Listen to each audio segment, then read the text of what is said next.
Well, hello everyone. Welcome, welcome, welcome. Welcome to another meditation early in the morning.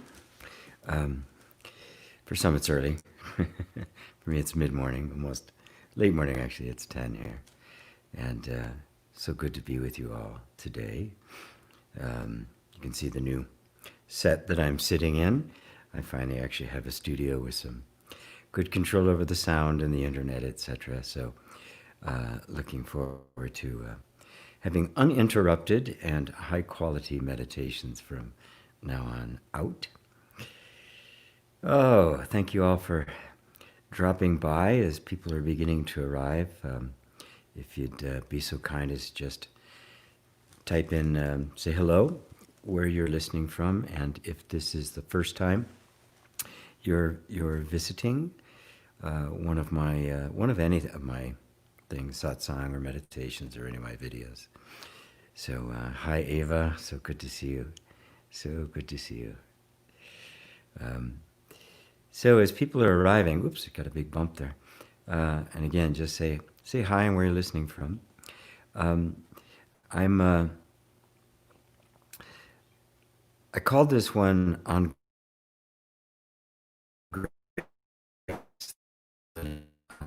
grace.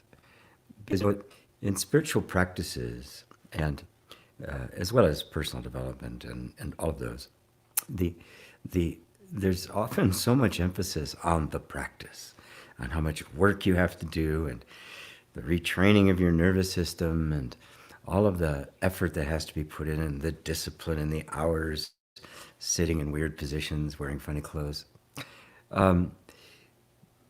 That's there's some truth to us needing to practice because we have habits we need to break. But the only reason any spiritual practice actually works, actually gets you somewhere, is because of grace. Now, what is grace? Grace is that recognition that something's happening for you, that spirituality isn't just laborious, that there's something moving us on, or you might say, rather being pushed from the back, that we're actually being pulled, invited into the future. And so ultimately, the substance of grace is simply truth, the truth of who you are. You don't have to acquire the truth of who you are. You don't have to make it up. You don't have to invent it. It's not an accomplishment. It's simply the truth. And truth, by its very nature, if it's really true, it means it's permanently true. It is always true. It always and everywhere. A truth that is only temporarily true isn't really truth, at least not the way it's looked at in spiritual practice. Truth is a discovery of what is. There must be a truth about your being. There must be an actual, unchanging truth about your being. And truth is also true whether we believe it or not. That's one of the other characteristics of it. It's self-sustained. It's self-luminous. It's self-existent. It just is. And so the truth of your being just is. And that's grace. You didn't make it that way. Nobody did. Nobody created the eternal. Nobody created what is. Right? Because in order to create what is, they'd have to be. There is this logos, first principle, this fundamental, essential, whatever it is, that is self-existent. People have called it God, which is a fine name, except then project all sorts of human limited qualities on it and turned God into a person that you have to kowtow to, right? Or they're going to punish you. It seems like we've projected on God all the worst characteristics of human beings: wrath, jealousy, just not a really quite delightful character has been typified. But of course, that was a very primitive and a very ignorant view of what, in fact, divinity really is. Divinity is self-existent truth. This has been glimpsed by people for all time. It's now being glimpsed on a level that I've never seen before. Certainly not in my lifetime, and from what I know about the history of spirituality, never before in history has there been such a widespread awakening taking place. That's grace. You can't hide truth. I should put it this way: you can't destroy truth. You can obscure it. You can hide it for a while. You can ignore it for a while, but you can't actually get rid of it. You can't destroy it, because it is what is. It is the ultimate substance. And that fundamental first principle, the Logos, is simply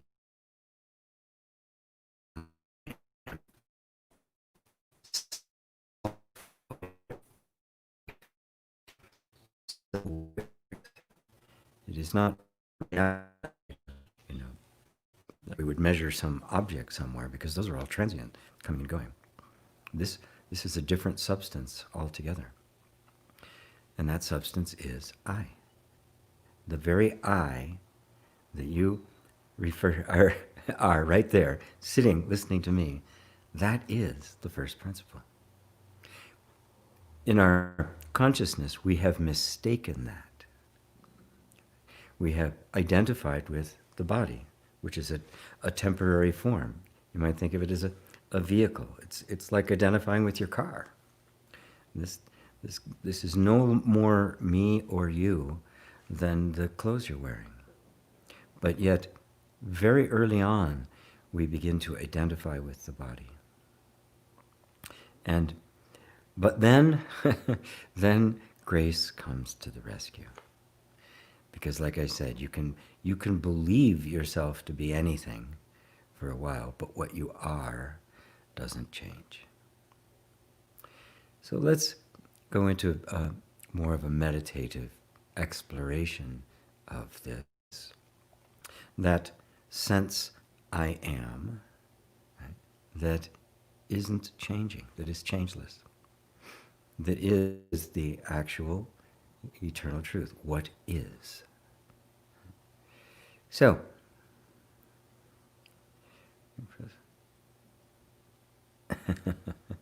thank you, Sean.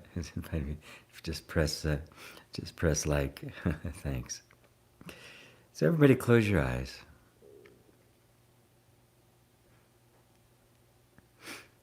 You can start with a couple of nice, slow, deep breaths, which is a great way of bringing your attention away from all the external objects that it normally is engaged with, and bring it into this inner sense of the body. Just begin to feel rather than think. Just feel this sense of your own being. Yeah, there's an energy, an energetic feeling to this field of energy that we call the body, which is way more than we think it is. But meditation is all about where you put your attention.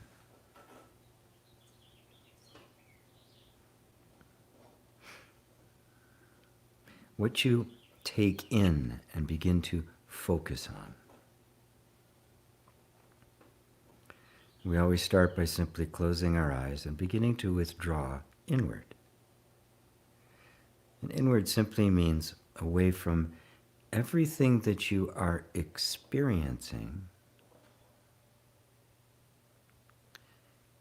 in a very sincere attempt to see directly yourself experiencing.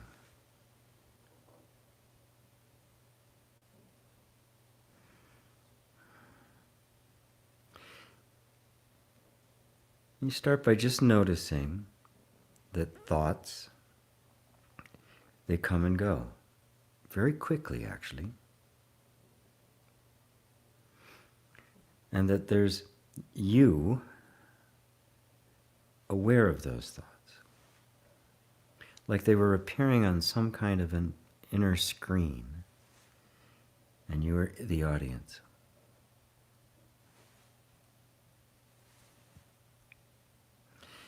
Now, identifying ourselves with thought, or the flow of thoughts, makes us believe that somehow we are that thought. The self-image I hold of myself, the pictures I have, the ideas about myself. But all those ideas came later. None of them are original equipment.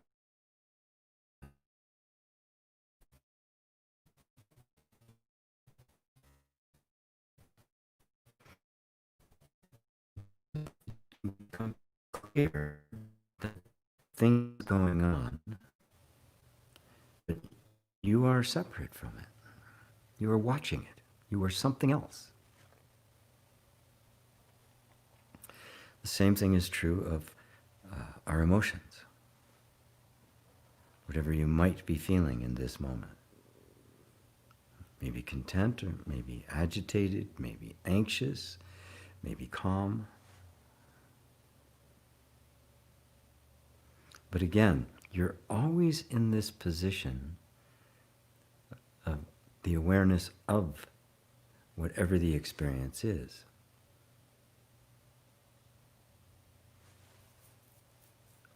And also consider just the sensations of your body. They're in a constant flow.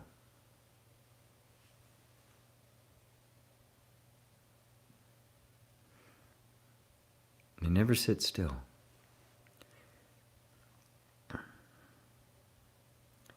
And yet there you are, aware of them.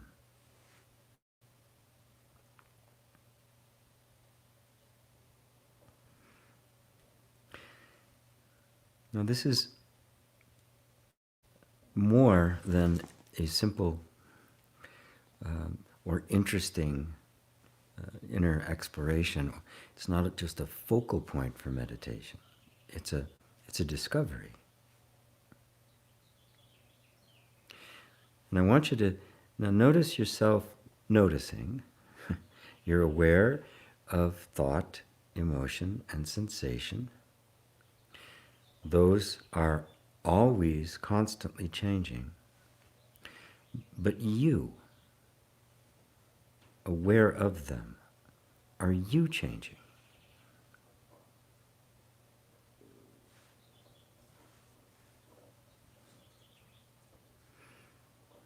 And really look. This isn't any kind of a religious teaching. It's a very sober looking, a very direct looking at what's actually here.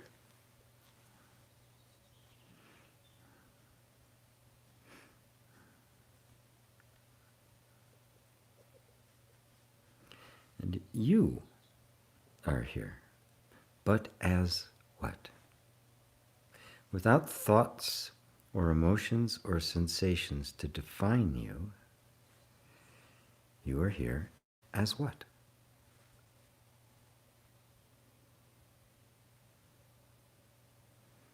Now don't try to put a name on it. When I say as what, I'm more your attention on that sense of being that isn't changing.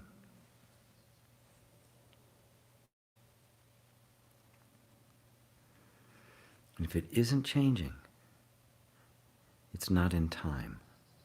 It's timeless. This would qualify for self-existent truth, reality.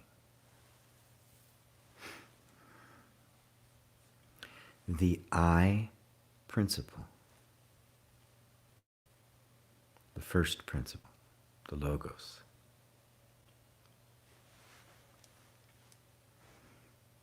Just this sense I am is the I am.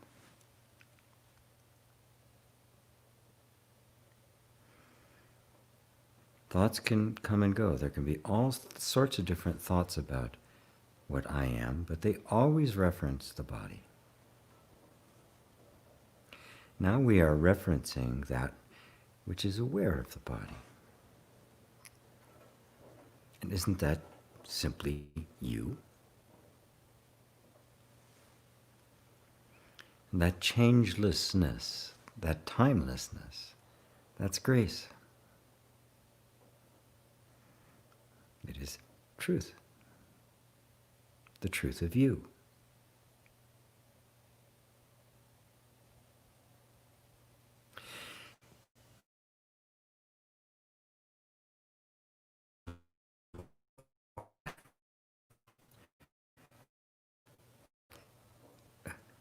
Just because of habits, just because of the way we were taught, we have mixed that sense of I up with thoughts, emotions, and sensations, and formed a self-image, a view of ourselves that only exists in the mind.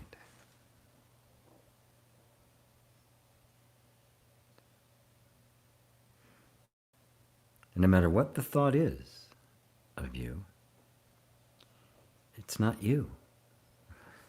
You're the one looking at it.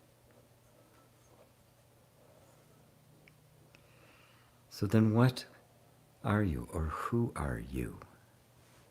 Without reference to any kind of ideas, without reference to any past or future, any of your memories, or any of that. Only referring to what you have direct contact with right here and right now. This eliminates everything that is not you, until you get to the one thing you can't eliminate, which is you. And yes, the mind can't grasp that you exist without a form. You are, in a manner of speaking, occupying the body, utilizing it, having experiences through it, but you're not it.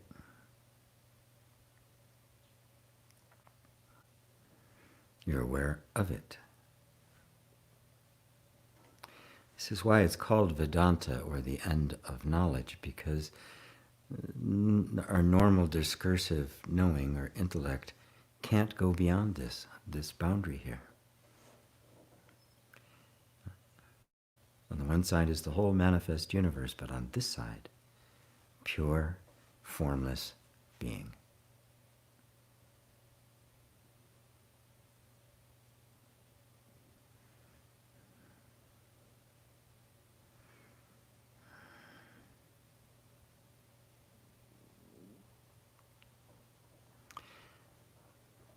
And now I just want you to ponder that.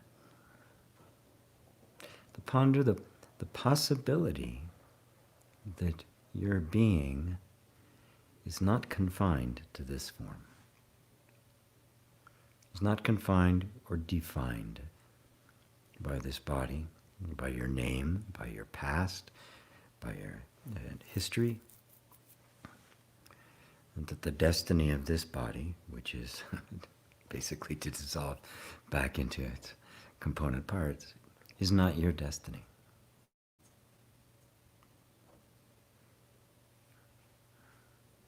So when I ask who you are, I am referring to this.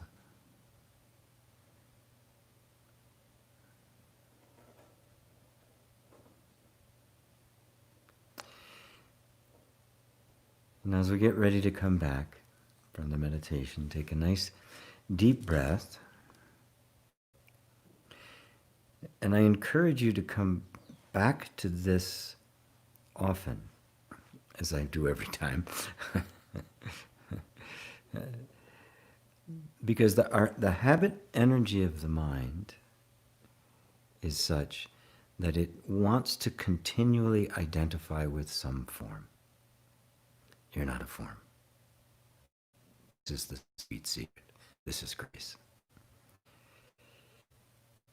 So take another breath and then open your eyes when you're ready. I'm just going to kind of my little thing here and say hello to people. Hello to everyone. Ava Deruter. Oh, in The Hague. Great.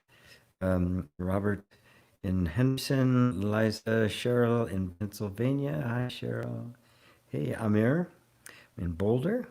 Sean the Humble. Hello, Sean, who invited people to like and share. Thank you very much for that. Ken, greetings from Switzerland, GP. I am joining you. Yay. Good to have you. Ava. To meet me. Sound and visual quality is much better. Thank you for your efforts and your meditation gifts. Much appreciated. You're welcome. Yes, I'm sitting in another... I've got a space. I've bartered a space. I'm going to be doing some video recording for a shaman, actually. A Native American shaman here in New Mexico. In exchange, I'm getting to set up the space and use it myself as a studio. So I'm in the city of San Jose or Santa Fe now. So I have much better internet connection, much better space, much better lighting, so everything. And I think we may even upgrade the internet if they have fiber optic available, which would make it even better. So yes. And we have the green screen going. I've got 7 lights around me. I actually have enough space to set up everything, and my nice camera is being used. So it's delightful to be here and to be able to share this with you guys, and in such a way that it doesn't get interrupted by parrots and wind and bad connections and all blurry and the like. Demetrius says, I've been trying to contact you over email.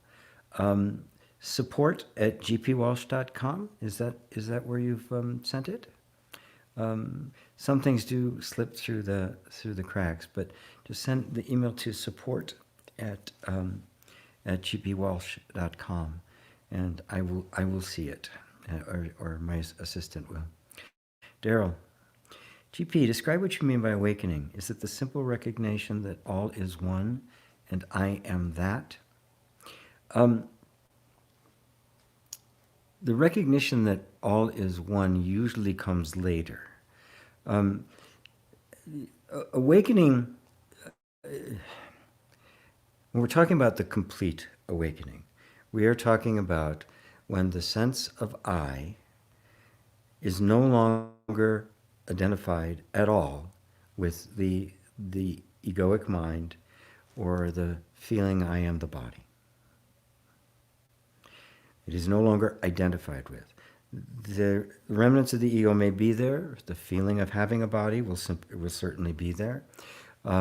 Old habit patterns of mind will be there, but they will no longer have any sense of identity attached to them. That's the ultimate. But you wouldn't be sitting here listening to me now if that hadn't already happened to you to some degree. Whenever we recognize that we've been acting out a pattern of thought, and we actually see that pattern of thought, that this is a habit pattern in the mind, right?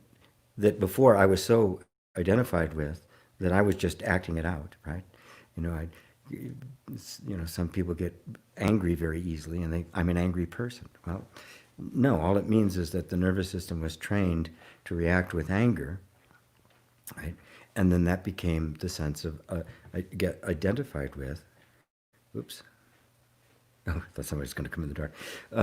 Uh, but the moment you see it as a pattern, the very fact that you're seeing it as a pattern means the awakening has already taken place.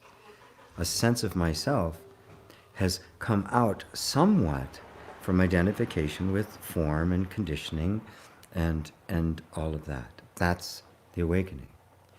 Now, where was the rest of that? It's so the recognition, right? The awakening starts to flourish and really grow when going beyond just recognizing habitual patterns, the attention turns more deeply to recognize the conscious awareness that is aware of those patterns. So at first it's kind of just negation, well, I'm not that. But then little by little, what am I becomes, oh, I'm formless consciousness. That's the true I. And actually, become aware that's who I actually am. After that, as you begin to become more established there, as that recognition begins to completely disidentify with the egoic mind and all thinking, the sense of boundlessness of it, the fact that this I has no form whatsoever, leads inevitably to the direct recognition that there's only one. You can't have two infinites. You can't have two formlessnesses, because if there were two, there'd have to be a form. And so that's the deeper part of awakening, which is now shedding any sense of being a person amongst persons. And that's the sense of oneness, of being that one, that I am that. I am not this form. I am that formless one. And it is the formless one who says that. Does that help you, Daryl? Brian. Hi, Brian. Good to see you. Mike Montgomery. Hello, Mike. Rosario in Spain. Hi. Good to see you. Mike says, nice. Good. Kieran, namaste. Namaste to you. Robert Goldberg. Hey, GP, you mentioned going into the space often. Would nature and being outside get us closer? Or besides meditation, what other way can we access? Thank you. Well, when you're walking through nature, I did a video, I think last week, and I posted it because I took a walk up into the mountains, which I'd like to do. And I just sat there. I was there for a couple hours. I just feeling the energy of the trees and the bushes and the critters that were running around, and just feeling that sense of beingness that didn't think, that didn't have an ego. It was beingness without a sense of identification. Now, if you can energetically tune into that in nature, then nature will become a guru for you, because it is this sense of being without a personal sense of identity. It's pure presence. And believe me, the consciousness of the little critter running around and the tree and everything that exudes life is the same consciousness. As it's just in human beings, it's become self-aware. This is where the self-aware aspect of consciousness is appearing. So meditation, we're doing it kind of formally. I show up, We close our eyes, we take some deep breaths. There's a process. There's a little bit of a process or a practice there, and I invite you to go back there often. But that doesn't mean you have to sit down with your legs crossed and set the timer for half an hour. I find all during the day I'll be really engaged in something, and all of a sudden I'll just stop. My attention just sinks back into my beingness. Right? That's a meditation, maybe for 30 seconds, right? Before I'm out and engaged again. But there's always this sense that it's there. And I now recognize that what I used to think was, was my physical presence in my body and the like isn't. That what I feel as presence is me. That's always present. So, let's see, make sure I got that. So, there's only one way to access it, right? And that's to be it, right? And you are it. So the practice isn't really getting access to it. The practice is basically seeing increasingly clearly all of the things that veil it. And you go, oh, my attention's gone there, that belief, but I'm not that, I'm this. So remember, this is what you always are. So when I say access it, right? I mean, this is the problem with language. It's dualistic.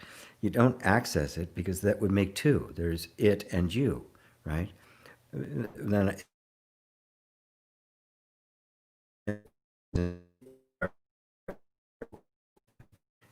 realizing that you are the awareness. That's all you are. And awareness doesn't have a form. So, are you aware now? Well, that's it. So it's always accessible. Yes, there are times when we're in places like out in nature and the like, where you can just feel the energy of presence, right? It may seem to be more difficult when you're in the middle of a city or intensely engaged in something, or there's some kind of conflict or drama going on. It may seem more difficult to do, but that's not true. That's an illusion. That's what the mind says. Are you or are you not aware? All you have to do is bring your attention back to, I am aware. Right now, I'm aware, sitting in the, in this beautiful space, right? Or I'm out in the woods, right? And I'm aware. Or I'm in the middle of a chaos in a traffic jam, right? Right? Or some conflict. The awareness is the same. That's where you go back to. All right. Whatever's happening is coming and going. The awareness of it isn't. That's me. That's where you keep going back to. And then you'll see that, well, I prefer being in the woods than being in some, crowded shopping mall or something. I know for a fact that no matter where I am, the awareness of it is exactly the same. And that's who I am. And because that's who I am, there's nothing but peace. Because that can't be disturbed. That's changeless. That's the ultimate self-existent truth. It can't be disturbed. Truth can't be disturbed. Right? And truth is not a thing, it is the reality that is your being. You are the truth. Hello, Andre. Hello to you. Kin asks a question. Are you explaining in a way to live by soul and not with the ego attached to the body? Thanks for your guidance on this presence that you mentioned, awareness. Yes, live by soul. The word soul, self, spirit, truth, reality, awareness, beingness, they're all different words for the same thing. They have different kinds of flavor, right? Like soul's got a lot of artsy flavor to it, right? Where spirit seems a bit more transcendental, right? But they're all just kind of different names for exactly the same nameless thing, which is pure absolute awareness, where being and awareness of being are one. So living according to soul means consciously living from the reality of who you are. Right? I'm not this body. I am consciousness, which is animating this body. I'm not even in the body. Consciousness doesn't have a boundary, so you can't say it's in a container. It is animating it. It is manifesting through it. Christ put it this way. He said the tree bends where the wind blows, but you can't tell where it's coming from or where it's going. As such are those born of spirit. Right? Spirit, consciousness, soul, all the same thing. Just don't think of it as a personal. I have a soul. If you have a soul, my next question being, okay, who are you that has the soul? Right? It's really you. Soul is the reality of you. Heart is another word. That's Ramana would use most of the time. It's just heart or pure absolute awareness. So the more you know who you are, truly, the less you're living according to who you thought you were. So, which means you're not living out the habit patterns, the programmed responses, the cultural conditioning that we all got. The more you know who you are, the less you live from that. And that's living by soul.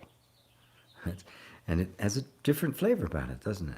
You can tell somebody who's just kind of living much more spontaneous, coming the ones that are, it's more conditioned. It's just, haven't woken up enough to recognizing that that voice in your head isn't you. It was just a program into the nervous system, and it's not you. It's not your voice. You are the silence in which the thoughts occur. I started to get off on something. Hopefully that helps you, Kin. I think Keen or Kin?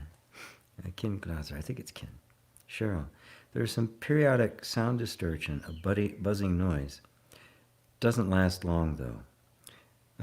Okay.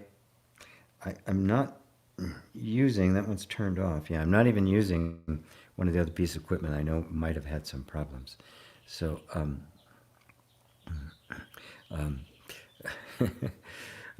I can't hear what you guys are hearing, because it goes through so many steps. So, thanks for the show. Absolutely, said Daryl. Great, good. Brett, hello, Brett. Looks and sounds great. Enjoy the space. Thank you. Amir, hey GP, when you're not identified with your body, do you still experience yourself as a doer? No. Doing happens, right? The mistake, I always encourage people, find out who you are. Really come to know yourself as the witnessing of events. Then you won't have to try to grab the spiritual idea there is no doer. Right? You can't grasp that until you know yourself, at least more, as simply the witness of activity. Then you see all activity, whether it be thinking, whether it be building a studio like this, or any activity that's happening, you'll see it as a spontaneous arising, just like growing hair or digesting food. Nobody grows hair. It's not an act of will. It's a functioning of life. And so all the emotions, sensations, and thoughts they're cosmic events. They're just a functioning of life. And the function of life always forms patterns, right? So it isn't chaotic or random. So in this case, it created this studio for this to happen. But there was no doer of it. There is a doing, but no doer. It's always the spontaneous arising.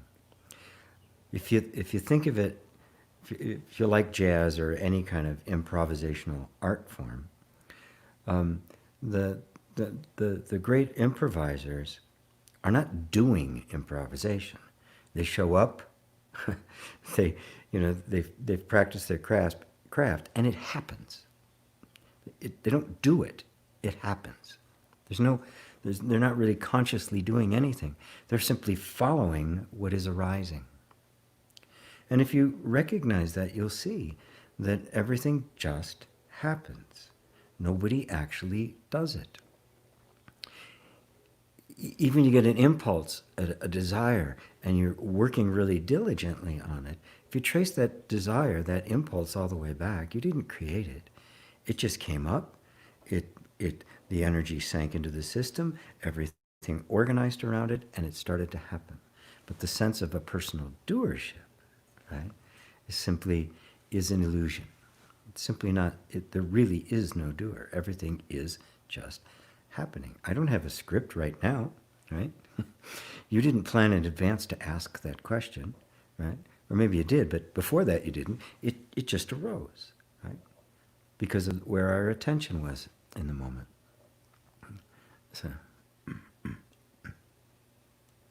when you're not identified, you still experience yourself as a doer.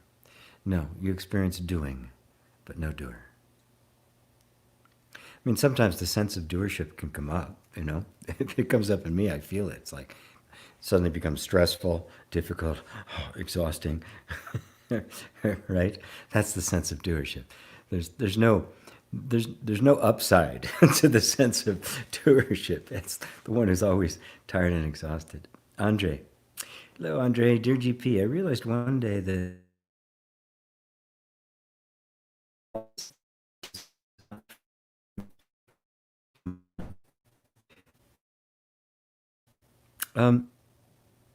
yes and no, because the mind isn't actually grasping these teachings. Therefore, the sense of identity that is still identified with the mind. Obviously, the truth doesn't need any teaching. It is the source of all teaching. It doesn't need any education. It doesn't need any practices, right? And the ultimate realization is you are that truth, which means you don't need any teaching. You don't need any practice. You don't have to practice to be yourself. But in this process of spiritual growth that people are going through, you are practicing being yourself. That's really what it is. A realization that I am not this body will, through grace, kind of impel a way of consciously choosing to live in that way. Now that's a secondary. That's not the ultimate step, because you don't have to choose to be what you are. But there's the process of the realization of it, which Buddha referred to as the personal realization of Buddha knowledge. That is, in this particular body-mind form, all the vestiges of the sense of a separate self are to be dissolved. Ultimately, you see that you've never been any of that. You've never learned anything. You've never had to learn anything. You never fell. You never fell asleep. That what awakens is the one who's always been awake. And even the one who was asleep was perceived by the eternal awakeness. Tescatu? Namaste. Can you please give pointers after establishment in true nature? What difference happens between before identity and now for connection, functioning with body, mind, world? Second question next. Thanks. Well, the pointers are to bring your attention back to the recognition that you are pure consciousness. You are not the body. You are the consciousness that's animating the body. And the consciousness that's animating the body is not limited to, confined within, or stuck with the body. And that the body's destiny and nature and content are not yours. You are the one that is aware of those. And in a meditation like we did today, where you simply become aware that you are aware of thought, you are aware of emotion, you are aware of sensation, which is the sum total of experience, so you are something more than that. And clearly, you are conscious. You are the consciousness in which sensation, emotion, and thought arise. So now you just recognize that. That recognition is it. That's all there is to it. Now, the habit energy of the mind is a sense of identity that is based on the body. Right? So if you see awakening as a process, what it means is you're gradually awakening to see through all thoughts of identification, all thoughts that I am the body, that I am this form, that this is my past, this is my future, this is what I'm like. All of the thoughts about you are just thoughts. They're temporary, they're transient, and they're not absolutely true. Right? Consciousness doesn't have a gender. It doesn't have beliefs. Right? Beliefs come and go. So if I see that I'm not my beliefs, I now have mastery over those beliefs. And I stop believing the I thought that is referring to the separate self, the sense of identity based on the body. Now, what difference happens between that? Well, you become less reactive. The nervous system begins to let go of a lot of the negative patterning, the empty, mindless reactivity, right? Things don't bother you as much because conscious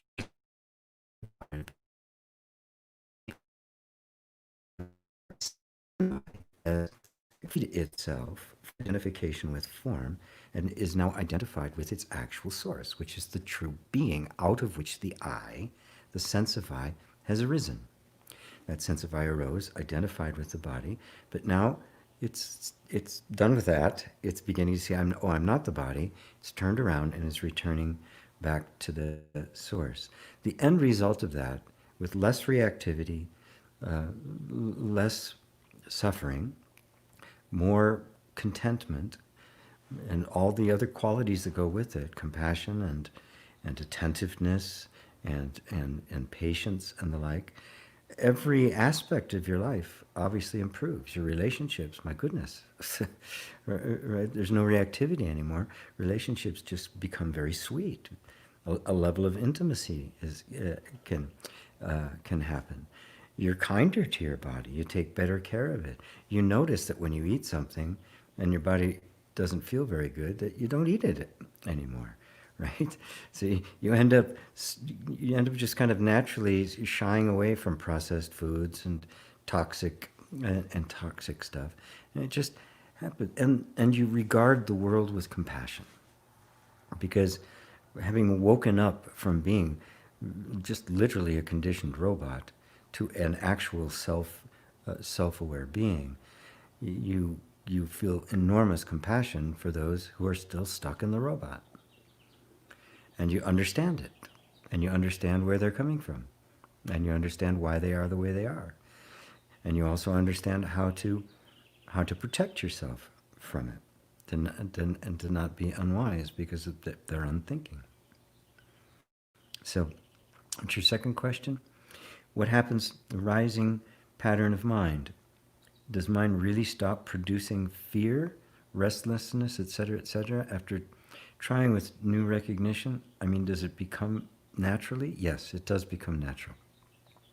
Yes, the mind will produce fear, but if consciousness doesn't go along with it, right, eventually the energy is taken away from the mind. And all the fear always comes down to some kind of fear of lack or fear of death. That's where all fear, that pretty much the essence of all of it.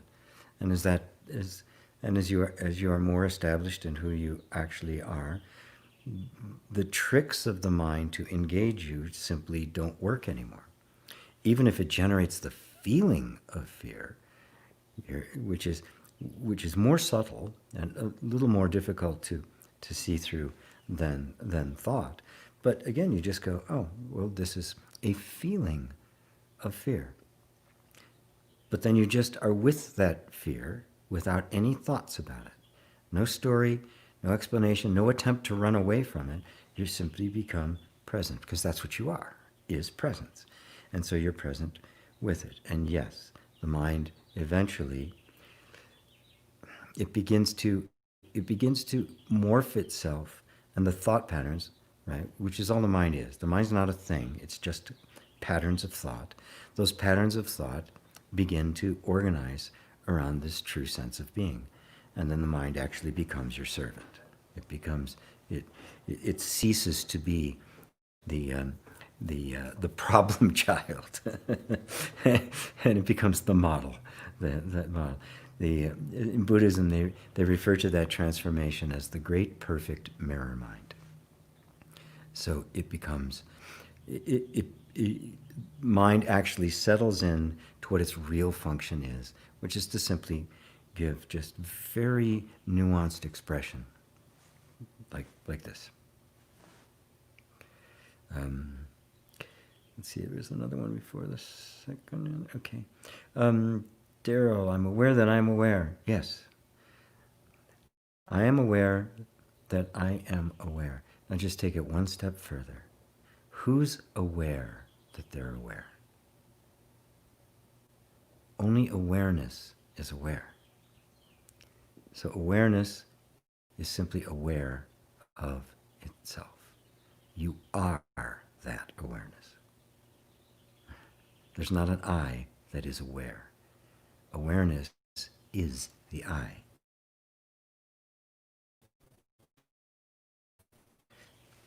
Hi, Rita. Good to see you. Saying something in something I do not understand. Ken says, thanks. Yes, you're welcome. Mike says, thanks. Rita. Rita. writing in Romanian. Yeah, you're Romanian, right? Is that right? I forget. Ken, if we're not the doer, then we have no karma. Very good. Yes, indeed. Consciousness has no karma. Yes. Perfect. Karma goes with the person, not with the self. Sebastian, IGP, do you have any thoughts on psychedelics?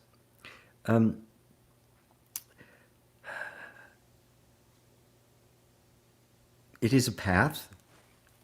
As I said, I mean, the person I've bartered with, she's bartered with somebody else to barter with this, is to, she's a Native American shaman, which means I forgot the name of the particular church, but she can legally dispense any of the plant medicines that recur. Matter of fact, this place I'm sitting in right here, right now, was the place that was raided, I don't remember how long ago, and everybody arrested, and ayahuasca was confiscated. This is the case that with the UDV church, it went all the way to the Supreme Court, a very famous case. It went all the way to the Supreme Court, and they found that the church could legally dispense that as sacraments. I'm sitting in the place that it actually happened, which is kind of interesting. Again, I caution people. It's not necessary. Okay, the ultimate is non-dual inquiry, because no matter how powerful it is, and it is powerful, right? These medicines aren't medicines; they're very natural medicines, and they work on the psyche and on the sense of ego and self and the like, the way other medicines work on the body and the health and the digestive system and the like. And they've got a long history, but they're not the ultimate, because they are an experience. They can have a very profound effect, right, in taking somebody from dysfunctional to functional. There are many modalities that can, right? But in all of my conversations with people that are in it, people who know about it, and I know quite a few, there isn't the aspect of it that is a direct inquiry into the self, into the who I actually am. I know people have had experiences of going beyond the ego and the like, People have had the same kind of thing in near-death experiences. So as you can see, I'm not ruling it out. I don't ever tell anybody don't do something, don't do something. I think everybody has to kind of find their own way. But I don't know of any experiences where the plant medicine, while it's had very powerful positive effects, I do not know of any instances of somebody coming to awakening through it. Only this. And Ramana, my teacher Muji, Papaji, Shankara, Buddha, the list goes on and on of people who said, this is the final place. All roads will eventually lead here to this inquiry, the recognition of the one who is aware. Because even in the most profound journey, there'll be the journey experience and there'll be you who is aware of it. Who are you? Completely irrespective of any particular experience. That's why this kind of an inquiry is the most significant, and it is the final step. Hopefully that answers that in the most diplomatic way I can. Tim, good evening. Good evening to you, sir. I have been suffering from ill health of late, insomnia. Can't seem to access deep sleep. Have been struggling to not identify with the body when feeling ill. Easier when I feel happy. Yes. Yes, it is. Take care of the body. Don't. This is like this.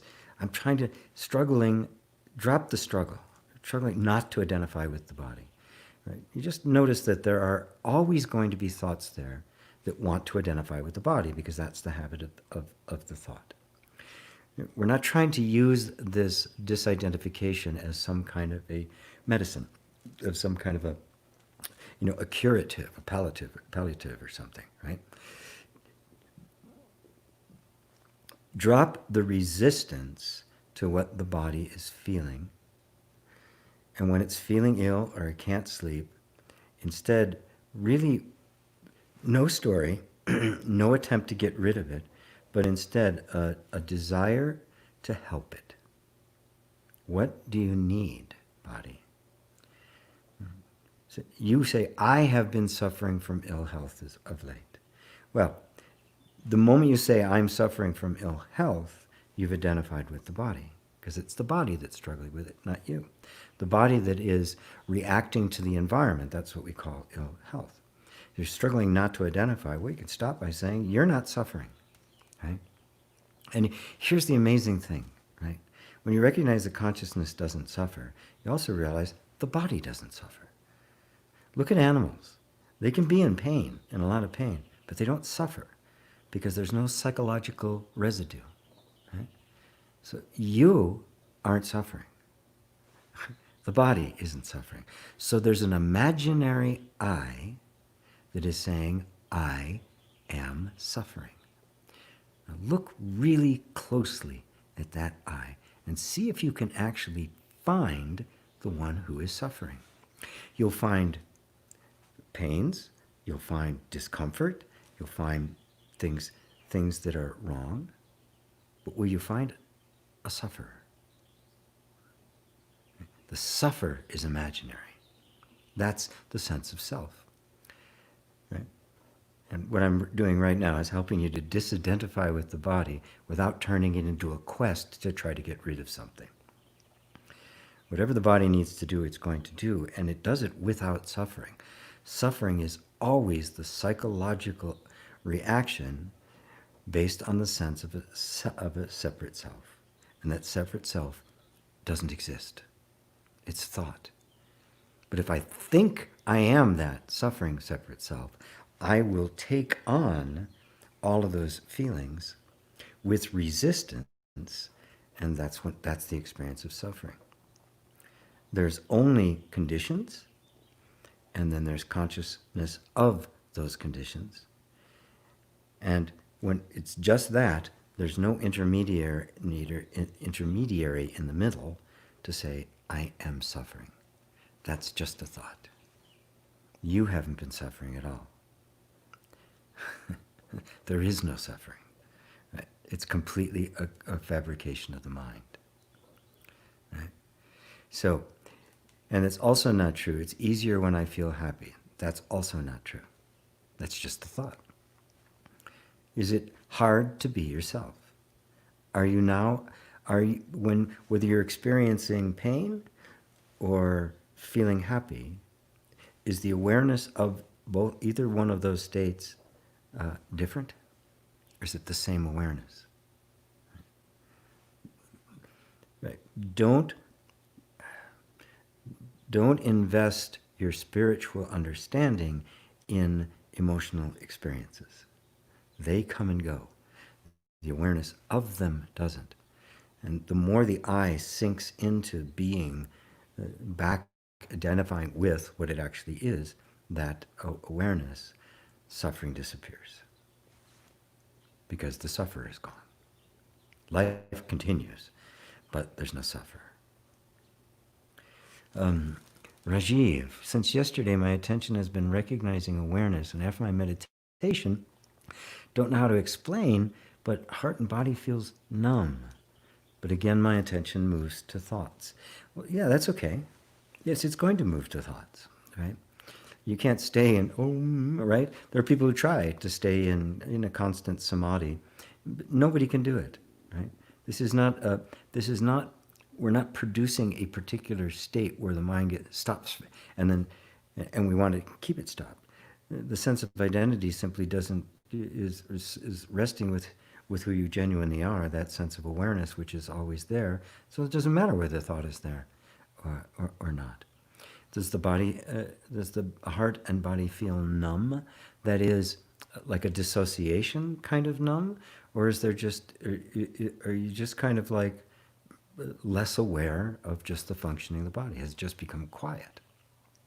But again, right, we're not trying to get to someplace. This is a recognition of where you actually are and all the subtle ways in which our habits of thought direct our attention back to the thought of I, right? A re-identification with the thought of I, but even the identification is being perceived by that which is not identified. And yes, the attention is going to move to thoughts. The moment you open your eyes, there's a whole bunch of more information coming in that your attention wants to go to. But it is really quite possible to be aware of everything. I call it undivided attention. All of this is happening, but simultaneously, you're aware of it, right? If you weren't aware of it, would any of this be here? So it's just more and more you become self-aware of the awareness that's always here. And that's the real you. This is all changing, coming and going. This isn't. The awareness of it is not. Inku, hi to you. Sean says, again, press like, folks. Ava says, yes, I experience the reactivity is getting less and feeling more peaceful arises, and sometimes the positive feedback from the cycle comes. Your teachings really work. Good. Yes, that's the number one thing I look for in the spiritual progress. It isn't great thoughts or articulate or special city powers. It's, are you happier? Are you less reactive? Right? Are you more content? Are you more patient? Right? If you're less reactive, it means the I is sinking into the heart. You are increasingly disidentified with the mind and the robotic patterns of thought, which is where all the reactions are. So, Andre, dear GP, it seems that many problems we have push us through on this path. I feel like a joke sometimes. That we have to push us. Yeah, the problems keep coming till you don't need them anymore. Right? It's not really a problem, when something rises up to invite you to re-identify. And if you do, and a couple of days later you caught yourself that you did, good. Good. This is about being fully conscious, which means it's not like it's a gift to a child. This is a it is a gift because it is grace, because that's what the truth is. But the recognition of it is our own life's quest, the personal realization of Buddha knowledge. That's something everybody does for themselves. So everything that comes up, if you're conscious, everything comes up is this pure, unbridled, unrestricted love inviting you more deeply into yourself. Once you're conscious, you're becoming more conscious of how the false sense of self got created, how it operates, and you become so wise that its operations simply don't mean anything anymore. And they'll continue for a while, it'll grind on. And even really, even the fully enlightened master, Buddha, as long as there's a body and the mind, this stuff's going to pop up. But the identification is gone, right? The sufferer is gone. Eva says, thank you, G, 1,000 times more for your reminding the truth and guidance. Sonny, yes, thank you. Thank you, Eva. Tim, thank you so much for sharing experience with me. Stop trying and start being. Yes. Recognize that impulse, and it feels that way, right? When it starts feeling like a struggle, you know you've re-identified with the separate self. And just back off for a second. Take a few breaths, just kind of back off, feel that impulse, right? And notice that impulse is there. That's the habit pattern, and you don't have to act it out, right? You can just sit with it for a while, and eventually, whatever needs to get done will get done. Whatever needs to be adjusted will be adjusted, and there'll be access to a very kind and compassionate creativity begins to emerge. So there you have it for today, folks. Over an hour. I let these things go now. Like it's almost like becoming like satsang. But at any rate, just a reminder: satsang is tomorrow, right here on YouTube, at 4 p.m. Eastern, which right now I believe is 9 o'clock UTC, Universal Time Coordinate or whatever it is, Greenwich Mean Time. So I'll be back tomorrow for more of this. Actually, this is exactly what to do. Thank you all. Thank you all for your donations. They're very appreciated and very, very helpful. I couldn't have actually made all of this happen with all the equipment and stuff without it. And thank you also to all of you who have been signing up for private sessions. Obviously that helps with this as well, but it's extremely, it's valuable for both of us. I mean, this being virtual most of the time, I love having the direct contact with people to get the nuances of where they're at, and it really is moving to me when somebody wants to just sit one-on-one with me to discuss their deepest spiritual desires and to help themselves get more firmly on the path, the pathless path. So, thank you all. Love you all. Until next time, namaste.